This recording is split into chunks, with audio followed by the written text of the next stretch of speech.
lumayan sih. Iya. Encer juga gitu. Ya moga-moga aja lah pandemi cepat berlalu. Saya sudah punya dua. Ayo Maeda melihat tayangan ini. Iya. Salam dari kita ya.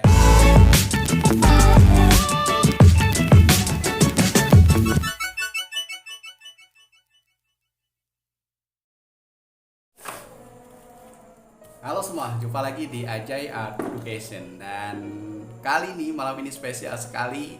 Dua orang bapak-bapak menjelang 30, bukan menjelang, tapi lebih dari 30 tahun. Dan menuju 35. Dan kita bersahabat, berteman dari SD Heles 1. Terputus di SMP SMA ya. Iya, Kang Obi atau Kang Obet. Obet. Ya. Ya. Nama aslinya Robi Tuhan, bukan Tuhan.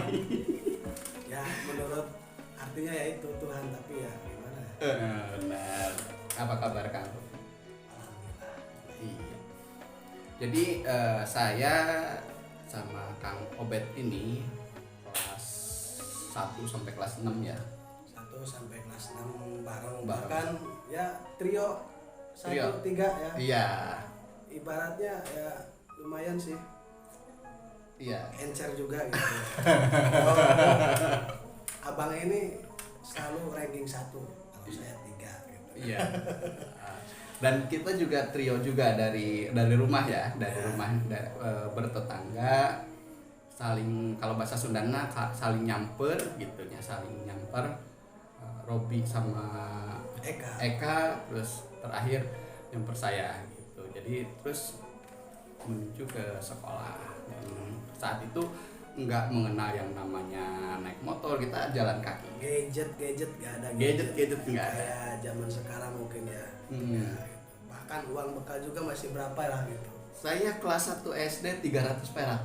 Kalau mending 300, saya cuman 100 200 perak ya. Sampai kelas 6 tuh 500. Iya, maksimal di 500 kelas 6. Kalau sekarang 500 gak dapat. 500. Anak saya juga udah 5.000. Kelas berapa Kang Obet? Kelas 4. Kelas 4 5.000 sampai 10.000 lah. Iya, 5 sampai 10.000 benar. Belum mainnya gitu, belum sekolah sore belum. Iya, tapi sekarang terkait sekolah daring, Ya menurut saya sih gimana ya? Jadi anak-anak tuh walaupun katanya suruh daring, tapi gimana ya? Pakai internet kebanyakan main gamenya dibanding daringnya tuh. kebanyakan main game, bener. Kebanyakan game, Main ke WP gitu ya, ke WP cuman ya alasan buat daring atau gimana, tapi ya nyatanya cuman buat main game online itu kayak gitu. Oke. Ya, dilanjut Kang Obet ya. Tadi sampai sekolah anak-anak kita. Ya, ya usulan saya buat pemerintah sih, moga istilahnya dipikirkan jalan terbaik lah agar ya anak-anak cepat kembali sekolah normal. Intinya ya jangan sampai ada dikatakan murid ini lulusan Corona atau gimana gitu lah. generasi Jadi, corona ya. Iya, generasi corona. Soalnya gini, sekolah sekarang daring kan model ujian kayak gitu kan gampang ya, di rumah tinggal nyari jawabannya taruhlah di internet atau gimana kan gampang. Gak kayak dulu kayak gimana lah istilahnya kita ngapalin siang malam atau gimana. Makanya tuh ya moga-moga aja lah pandemi cepat berlalu. Benar. Anak-anak istilahnya sekolah kembali normal dan perekonomian, khususnya ya perekonomian di negeri tercinta ini ya, soalnya dampaknya saya juga kena gitu kemarin. Iya, semua kena Kang Obet ya. Saya sudah punya 2 dan Kang Obet juga sudah punya 2 anak sekarang. Alhamdulillah. Jadi nggak kerasa ya. Ya. 30 tahun, terus berarti kalau dari zaman kita itu 97 98 kelas 1 gitu ya. 96, 96, 97, 98. Ya, sampai 2000. Berapa tahun berarti sampai sekarang ya? Udah lama lah pokoknya. Udah bertahun-tahun. Udah bertahun-tahun dan pengalaman juga udah banyak sekali. Kang Kang Robi, saya biasa Robi nih. Tapi Ya, itu dituntut nama untuk kecil, Kang Obet. Iya. Kang Obet mungkin nama di luaran lah di Nama beken komunitas lah. ya, nama beken di komunitas, di jalanan atau di tempat kerja kayak gitu. Mm-mm. Kebanyakan ya. Oke, berarti beda zaman kita dulu, kita mah ya generasi yang belum kenal gadget, Ya. bersosialisasi, terus juga banyak main, tapi main positif ya. Berarti kita mah kenal satu sama lain. Anak saya saja sekolah sekarang tuh kelas 1 dan kelas 2 itu nggak kenal teman sekelas. Kenal lewat Iya. daring kayak gitu. Kalau kita kan kita bisa nyebutin nama-nama nih, mulai Si A, si B ya, gitu kan. Tadi Kang Obet bilang kita tiga besar tuh, saya Ayu Maida ya. Maida yang sekarang jadi ibu guru. Halo. Ibu guru. Ibu Ayu Maida melihat tayangan ini. Iya. Salam dari kita ya. Dan ketiga saya berhubung dulu itu ada yang namanya sekolah unggulan ya. Iya benar. Kalau nggak salah 10 besar tuh dipindahin sama sekolah sebelah. Dan 3 ya. Ya, terus ya dia juga nggak pindah lah, sama Ayu juga nggak pindah. Ya saya tuh seminggu 3 hari nggak masuk, takutnya sama kepala sekolah sebelah dibujuk suruh pindah lah. Wong sekolah sebelah tuh orang-orang pintar semua, ntar kalau saya pindah langsung turun dong gitu. Makanya saya mending menetap. Akhirnya tetap istilahnya peringkat akademis saya masih ada gitu ya. Iya benar. Trik zaman dulu kayak gitu. Ya, jadi saat itu ada program sekolah unggulan dan kebetulan sekolah unggulan di desa kami itu atau di rayon kami ya di itu kan SDN Negeri Heuleut 1, Heuleut 3 dan 1, 2, 3 lah istilahnya gitu. Terus sekarang kan ya SD Heuleut 3 sama SD Heuleut 1 kan udah disatu ya sekarang gitu. ya. Kalau dulu jadi SD Heuleut ada 3, terus juga Tanjung Sari, terus juga ada dari MI mana ya. Jadi ketika Leuwih Kujang itu ada SD favoritnya di Heuleut 3. Khusus orang-orang ber-IQ tinggi. Iya. Jadi kita tuh kelas 3 naik ke kelas 4 dipilih 10 besar dari masing-masing sekolah, lalu dipindah ke Heuleut 3 dan juga dari sekolah-sekolah lainnya ya dipencar lagi, dioper lagi gitu kan. Dong dianya nggak pindah, saya juga ikut nggak pindah ya. Iya benar. Jadi ceritanya gini, saat itu kan saya juga dipanggil nih sama kepala sekolah. Ya ini trik sekolah juga ya. Ya sekalian klarifikasi juga, bukan kita jadi nggak pinter saat itu. Dulu kan dia katanya nggak ada rankingnya, diganti sama 1 orang, padahal dia juga ada gitu. Cuma ya trik sekolah lah gitu. Murid kesayangan atau yang paling berprestasi masa harus pindah ke sekolah yang lain gitu kan. Ntar lomba nggak ada yang menang lagi gitu kan. Jadi dari kelas 4 sampai kelas 6 ya kita terus duta-duta lombanya ya. Ya jadi itu trik sekolah. Dia sekolah kami ya SD Heuleut 1 mempertahankan 3 orang nih, saya, Ayu sama beliau. Jadi dipertahankan untuk yang menjaga nama baiknya juga ya. Pada akhirnya setelah itu ya terbukti kan ya, kita itu saya kalau nggak salah ikut lomba IPA juga, terus Kang Obi matematika ya. Bukan, IPU, ilmu pengetahuan umum. Oh iya, IPU ya. Terus Ayu juga di banyak lomba juga. Jadi ya ada yang mempertaruhkan nama sekolah kitanya gitu.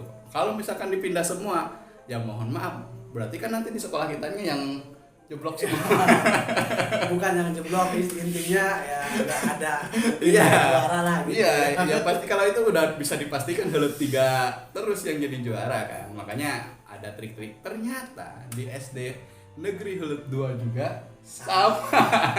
Wong tetanggaan dia juga nggak mau ya murid yang benar-benar berprestasinya pindah. Benar. Di lomba siapa lagi sih gitu. Iya. Bukannya ngerendahin teman-teman yang lain gitu. Kan dia yang udah sering masuk lomba atau mempertahankan sekolah kan gitu. Iya, kita dari kelas 1 sampai kelas 6 berarti hampir tetap ya formasinya ya. formasi mulai 1-3 tuh dari kelas 2. Dari kelas 2. Dari kelas 2 ke 3 kalau nggak salah. 2 ke 3 ya saya ranking 3 terus. Kalau kelas 1 masih mungkin ada on ya gitu. Pengalaman paling seru nih di zaman kita sekolah dulu, Kang Obed. Pengalaman paling seru Atau yang nggak terlupakan. ya mungkin kenal sama cewek ya. Kenal sama cewek. Masih surat menyurat gitu, ketahuan sama ortu, langsung dibaca, langsung tempelin depan pintu. Ya, kita merah nih. Oh jadi surat-suratan ya sama cewek, terus ketahuan sama orang tua. Langsung ditaruh depan pintu. Pintu rumah, pintu kamar. Pintu kamar. Blok ya. Kita malu sendiri lah. Iya. Ya, buat ibu gurunya ya, kali aja ada yang nonton channel ini, saya atas nama ya mungkin Robi Subekti atau Bang Obed, mohon maaf banget atas ya mungkin kebandelan zaman sekolah gitu ya Bu. Sehat selalu ya, Pak Ibu dan benar, Bapak gurunya.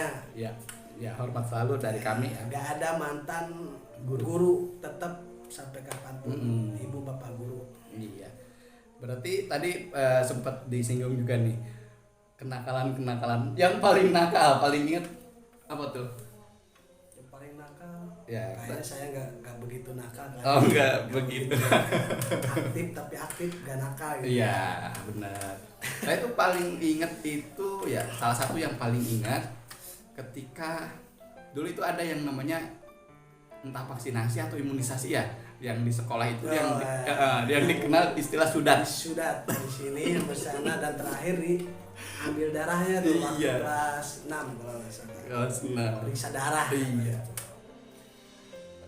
Itu ada kakak kelas ya, kakak kelas yang di sekolahnya itu jadi jeger itu apa ya? Berarti preman sekolah. Di TV kan preman kampus. Iya. Preman SD mungkin. Saya ingat banget ketika ada vaksinasi, ada sudat itu, yang si Jagger ini ternyata malah ngumpet di bawah meja. Itu yang namanya Jaruki muncul Jaruki. Ngumpet di bawah meja, bahkan dia nangis paling kenceng loh. Di kita waktu itu kelas 2 atau kelas 3 ya, dia kebaliknya. Dia kakak kelas. Dia kelas 3, kita kelas 1 ya. Itu dari kelas sebelah itu kedengeran suara nangis. Bang Jaruki, gak tau nih nama Facebooknya apa, pokoknya Jaruki, tetangga sebelah ya, tetangga sebelah kampung. Iya. Dan satu lagi ini maaf nyinggung almarhum Bang Supriyata atau Bang Supit. Dia kan mulai dari sekolah tuh perokok berat. Iya. Gitu. Darahnya juga nggak merah, semu gimana kayak hitam itu. Dan sekarang udah nggak ada. Iya. Udah almarhum. Iya. Semoga tenang di alam sana. Iya, Al-Fatihah ya. Berarti tampang sangar, terus juga terkenal premannya, ternyata takut juga. Ada jaminan tampang sangar nggak takut sama jarum suntik. Saya juga takut sekarang. Ya, mungkin sekarang juga nama-nama yang tadi disebut, kecuali yang almarhum ya, nama yang tadi disebut mungkin belum vaksin. Karena Jaroke hadir vaksin. Ya salah satu yang diingat itu. Terus yang paling momen nggak tahu indah, nggak tahu apa ya, kalau abis lomba dari Luwi Munding kita naik beca bertiga tuh. Keren iya. Ada nih zaman sekarang nggak ada naik beca. Banter naik angkot mungkin. Iya. Kalau dulu tuh naik angkot tuh udah paling gagah lah. Iya. Naik beca, cowok kiri kanan, satunya cewek. Cewek iya. Itu Mbak Ayu yang bu guru itu. Ya itu yang pasti. Jadi banyak sekali memang zaman sekolah dulu itu yang hal-hal yang monumental yang nggak bisa dilupakan. Salah satunya juga Pak Guru juga Pak Dedi ya almarhum. Saya juga gak nyangka beliau ya istilahnya meninggal. Saya dulu di Banten dapat kabar katanya ya bahkan sering gimana ya temen guyon lah gitu ya, yang jadi objeknya tuh saya sendiri tuh waktu ya kalau dia mau ngerosting tuh ya saya roasting kalau zaman sekarang roasting. Jadi zaman kita itu memang ya bercandaan nama bapak gitu kan. Nama bapak tuh ya sering pakai andalan tuh ya si A namanya apa. Pokoknya kalau kita ketahuan nama bapak tuh bener-bener nama orang tua dirahasiakan banget. Iya. Soalnya wah kalau udah ketahuan sama temen gawat. Yang dipanggil tuh bukan nama kita tapi nama bapaknya loh. Bener. Jadi si buku rapot itu kan satu-satunya buku paling suci yang ada nama bapaknya. Sampai sekarang ya. Iya. Saya kenal yang namanya Asep kan ya. Teman kita juga. Tapi sampai sekarang saya panggilnya Asep Umi. Iya. Bapaknya. Gitu. Teman-teman kalau masih ingat itu di video sebelumnya ada yang 12 kali batal nikah itu saya bahas sama Asep yang itu. Oh itu. Iya benar. Oke, Kang Robi, kita simpan sejenak untuk nostalgia masa kecilnya. Tadi sudah Kang Obet singgung juga Banten. Berarti kita berpisah di kelas 6 SD, terus juga kita melanjutkan ke sekolah SMP yang berbeda. Selanjutnya kisah hidupnya seperti apa nih setelah lulus SMP? Apakah merantau kemana begitu, Kang? Saya setelah jujur saya nggak nyampe sekolah jenjang tinggi, modelan cukup sampai SMP, dan SMP juga saya ijazah tuh diambil setelah nikah. Iya, setelah nikah, bahkan setelah punya anak. Setelah punya anak. Sama anak juga diambil juga. Oh, diambil ke sekolah bareng anak anak. Ya gimana ya, gara-gara mungkin kenakalan dulu ya, cuman makan uang bangunan. Cuman 75.000 gitu ya. Iya, jadi ijazah ditahan. Ya bukan ngegampangin, kalau 75.000 sekarang kan masa sih nggak ada. Iya. Cuman dulu kan malas ngambil, pas udah ada takutnya keburu dimakan tikus gitu ya ijazah di sekolah, jadi akhirnya diambil.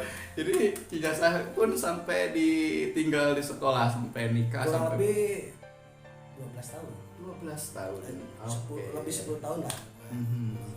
Soalnya pas ketahuan saya udah lulus, saya langsung ke Subang ya, kerja harian lah gitu ya, jadi debt collector gitu ya.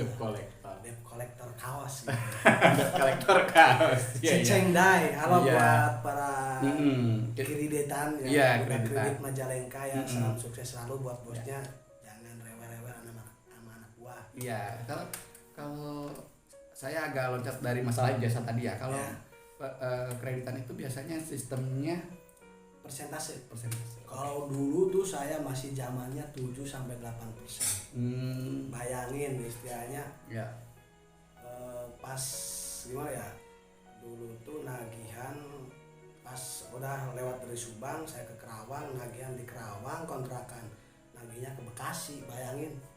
Sejam setengah kita goes tuh. Naik sepeda dulu. Naik sepeda, nggak ada inventaris motor kayak zaman sekarang. Anak gua baru masuk udah dikasih inventaris motor, bagus banget tuh bos. Kalau dulu kan suruh olahraga mungkin ya, goes gitu. Dan kadang kita juga malu sendiri lah kalau di jalan pas lewat sekolahan ketemu anak-anak sekolah SMA atau gimana, itu kan masih seusia kita lah sekolah, tapi kita udah usaha cari duit lah mungkin atau kebutuhan. Kalau saya sih jujur ya, sekolah kalau dipaksakan mungkin dulu bisa, cuman saya udah keburu pengen nyari duit lah istilahnya.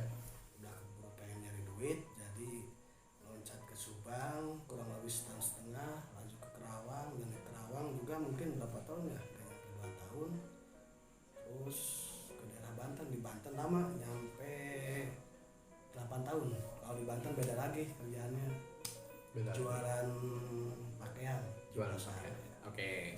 Jualan pakaian. Berarti setelah lulus SMP ijazah belum diambil, langsung kerja cari duit. Oke. Berarti kalau misalkan dipaksakan sekolah pun sebenarnya bisa ya? Bisa kalau dipaksakan dulu tuh ya, gimana lah bisa. Kayak saya juga minatnya tuh dulu tuh masuknya tuh ke STM. Enggak tahu STM, pokoknya saya hobinya elektro lah. bongkar pasang. Nah, model elektronik kayak itu. Berhubung saya waktu liburan SMP habis dibagi rapot kan liburan dulu tuh ya 2 minggu lumayan, ikut tetangga di daerah Subang, akhirnya wah enak nih cari duit Malah. dapat. Jadi habis tahu lulus Udah. langsung masuk sama Iya, dia gitu. gede. Jadi ibaratnya waktu liburan sekolah itu dipakai magang untuk Nah. tadi debt kolektor kaos.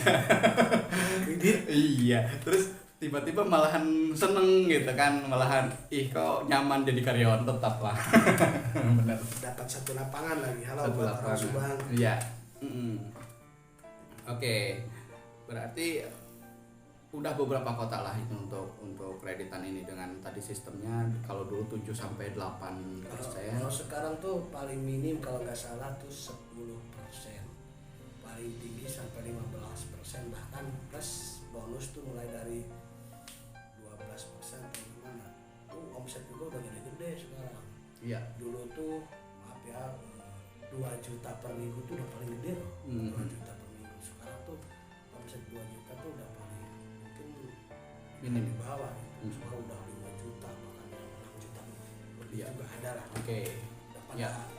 mantap Mantap lah ya. Berarti di sini juga saya tegaskan saya tidak apa ya, tidak mendiskriminasikan atau tidak mendiskreditkan satu posisi apapun atau profesi apapun, semuanya sama. Saya hanya mengulas tentang Ini- seluk-beluk di dalamnya. Ya berbagi pengalaman lah gitu. saya gimana gitu. Iya gitu. Jadi tidak ada ketersinggungan ya, kalaupun tersinggung ya dari sini juga saya sudah sampaikan disclaimer ya, mohon maaf kalau misalkan memang ada yang tersinggung, tapi yang jelas tidak ada maksud untuk menjatuhkan salah satu profesi gitu. Balik lagi ke setelah di Karawang, tadi di Banten mah agak berbeda. Alhamdulillah di Banten lama sampai ya istri juga orang sana. Istri orang sana. Orang sana dapat orang Banten. Ya, dapat orang Banten dari Majalengka ke Banten. Sekarang dapat ilmu apa? Oh, kembali caci mungkin ya. Baru caci. Oke. Nah mungkin ya. Udah kebal kalau dihina mungkin ya.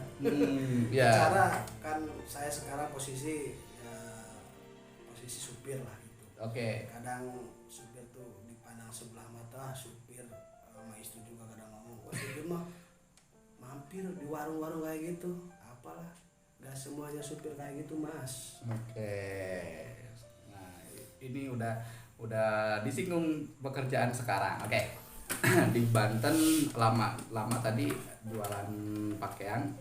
Punya kios sendiri atau masih ikut orang? Kang Obed Masih ikut orang, istilahnya bubur.